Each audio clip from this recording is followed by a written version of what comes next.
Dicen que el ser humano es el único animal que tropieza 2 veces con la misma piedra.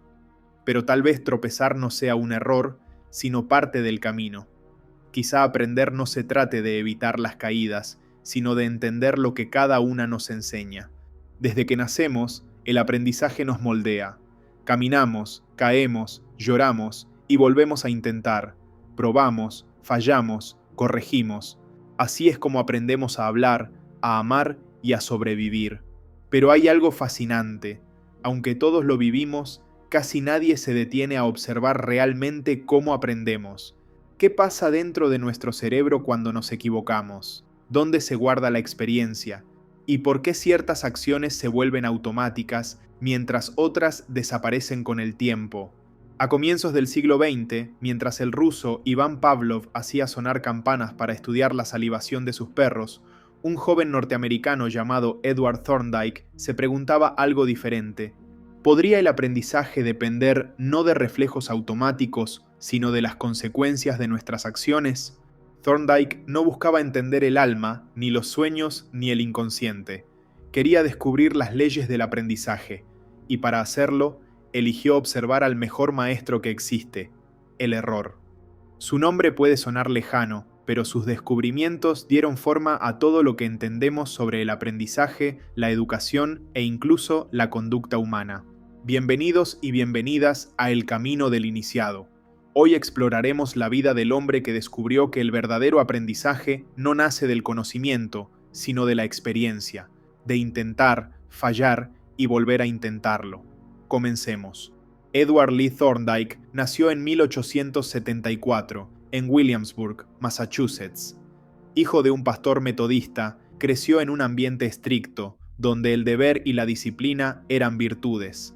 Pero detrás de esa rigidez había un niño curioso, uno que prefería desmontar relojes y observar el comportamiento de los animales antes que escuchar los sermones de los domingos. Cuando llegó a la universidad, la psicología era todavía una ciencia recién nacida. Thorndike estudió en la Universidad Wesleyana, donde se graduó en ciencias en 1895. Poco después, se trasladó a Harvard, atraído por las clases de uno de los pensadores más brillantes de su tiempo, y de quien ya hablamos en el canal, William James, el padre de la psicología moderna en Estados Unidos. William James no solo era un académico, era un filósofo del alma. Creía que la mente humana no estaba hecha de ideas sueltas, sino de un flujo constante de conciencia, un río de pensamientos, emociones y sensaciones que nunca se detiene. Aquellas ideas lo marcaron profundamente, aunque él decidió recorrer un camino más práctico, más experimental. Donde James veía mente, Thorndike veía comportamiento. Su fascinación por el aprendizaje comenzó de forma casi accidental. Quería estudiar cómo aprendían las personas, pero al no encontrar voluntarios humanos dispuestos a pasar horas encerrados en un laboratorio, eligió sujetos más pacientes, los animales. Primero trabajó con pollitos, diseñando pequeños laberintos para ver cómo encontraban la salida. Más tarde, su atención se centró en los gatos, y fue ahí, entre jaulas, cuerdas y cronómetros, donde nació una de las revoluciones silenciosas de la psicología moderna. Era una época en la que la inteligencia animal era vista casi como una extensión de la humana. Se creía que los animales actuaban por intuición, que sabían cómo resolver problemas. Pero Thorndike no estaba convencido.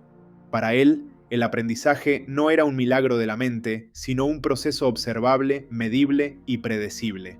Así nació su tesis doctoral, un estudio sobre cómo los animales aprenden, una investigación que sin proponérselo sería el punto de partida del conductismo, la corriente que décadas después dominaría la psicología. Thorndike dedicó el resto de su vida a comprender cómo se forman esas conexiones invisibles, a explorar lo que llamó el conexionismo y a demostrar que todo acto de aprendizaje, desde un gato escapando de una caja hasta un niño resolviendo un problema, obedece a las mismas leyes fundamentales. Imaginemos por un momento la escena. Una habitación silenciosa, una caja de madera con cuerdas, pestillos y botones, y adentro, un gato. El animal maulla, se mueve, prueba, araña las paredes, busca escapar, nada funciona, hasta que, por casualidad, toca una palanca. La puerta se abre, el gato sale y recibe comida. Thorndike observó en silencio con la precisión de un relojero. Cronometraba cada intento, anotaba cada error, y repitió el experimento una y otra vez, con distintos gatos y distintas cajas. En el primer intento, los gatos tardaban largos minutos en descubrir cómo escapar, pero con cada repetición el tiempo disminuía. Los movimientos torpes se volvían precisos, las acciones inútiles desaparecían, y poco a poco los animales aprendían a ejecutar la secuencia correcta para obtener su recompensa.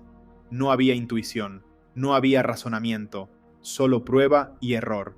A partir de estos resultados, Thorndike formuló una de las leyes más influyentes de la psicología moderna, la ley del efecto. En sus propias palabras, las respuestas que producen consecuencias satisfactorias tienden a repetirse, las que producen consecuencias desagradables tienden a desaparecer.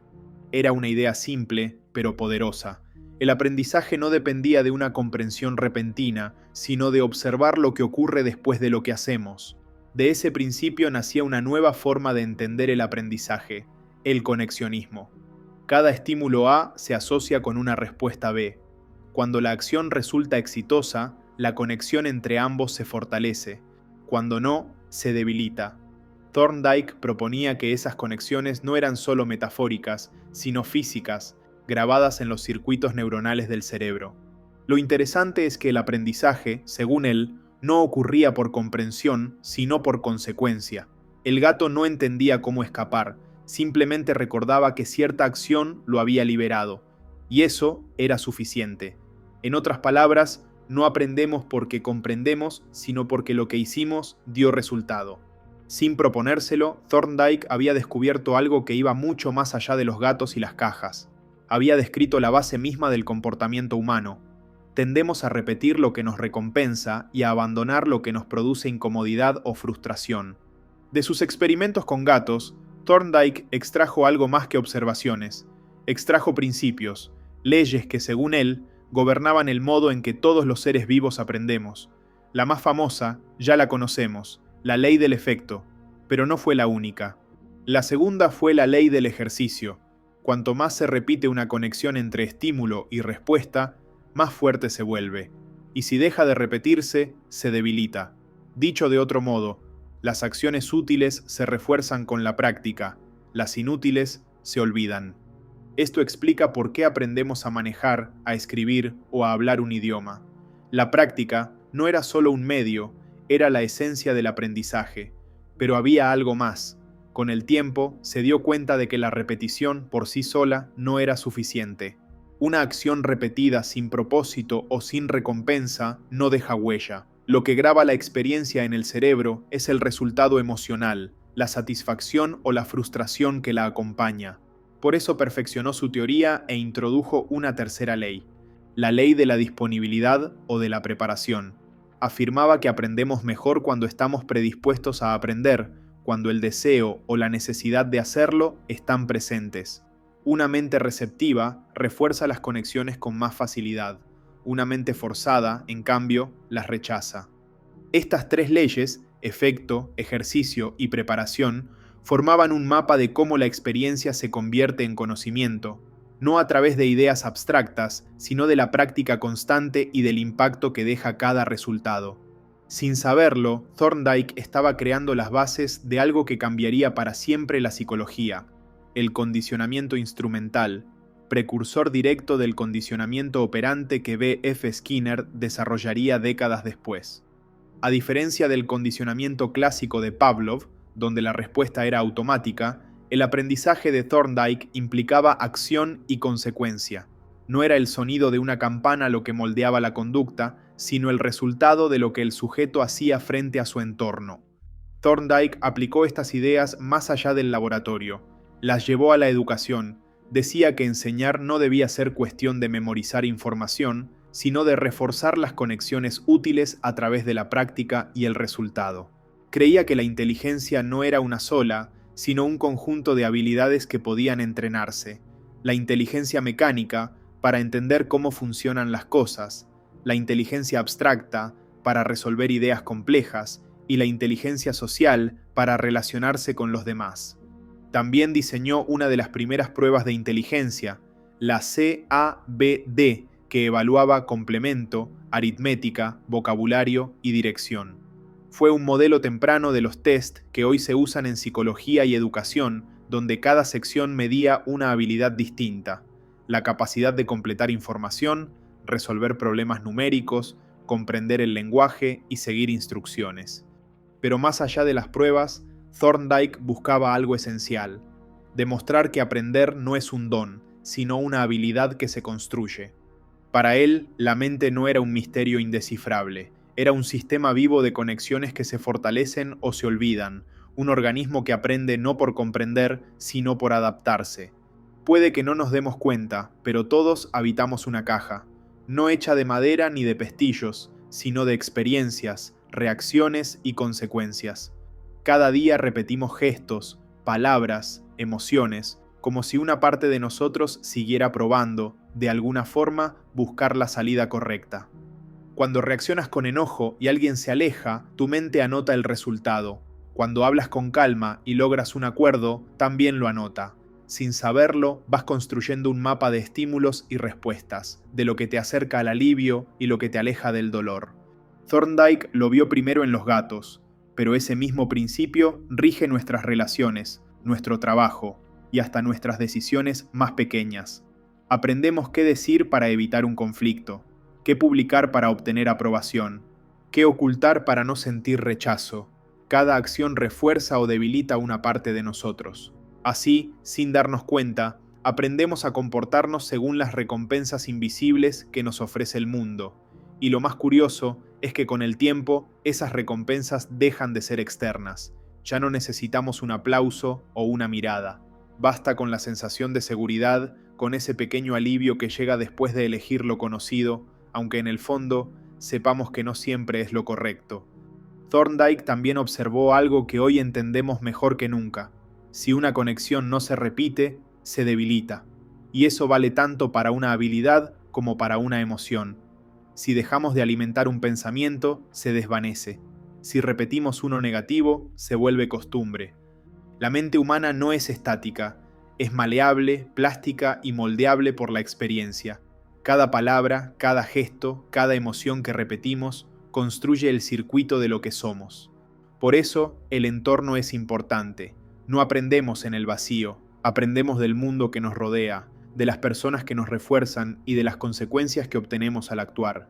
Podemos pensar que somos seres racionales, pero casi todo lo que hacemos se aprende por ensayo y error emocional. Amamos como alguna vez nos amaron, tememos como nos enseñaron a temer, reaccionamos según las recompensas y castigos invisibles de nuestra historia. Thorndike lo dijo con claridad: el resultado de una acción determina la fuerza de la conexión, y esas conexiones, aunque no las veamos, son los hilos con los que tejemos nuestra identidad. Cada error, cada intento, cada vez que la vida nos obliga a probar de nuevo, no es un fracaso, es parte del proceso, el ensayo interminable del alma para aprender a adaptarse y responder mejor.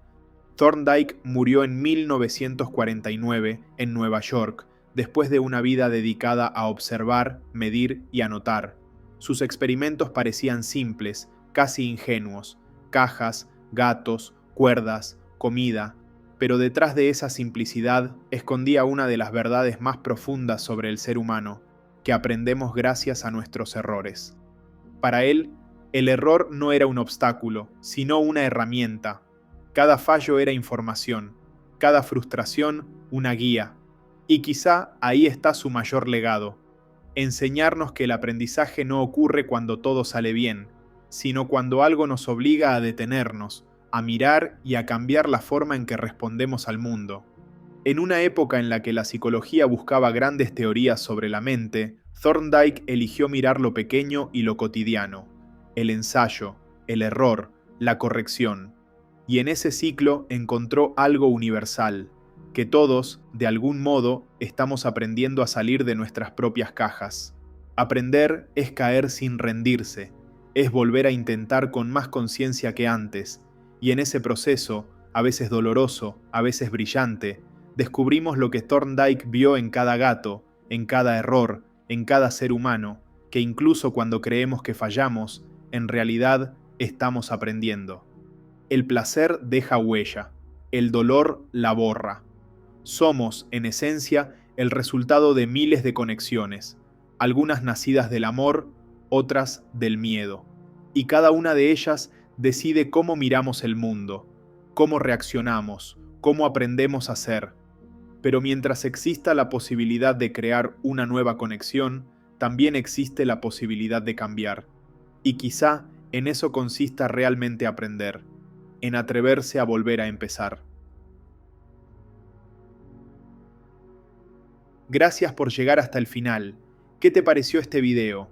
Si te hizo reflexionar, dale me gusta, suscríbete a El Camino del Iniciado y activa la campanita para no perderte los próximos episodios.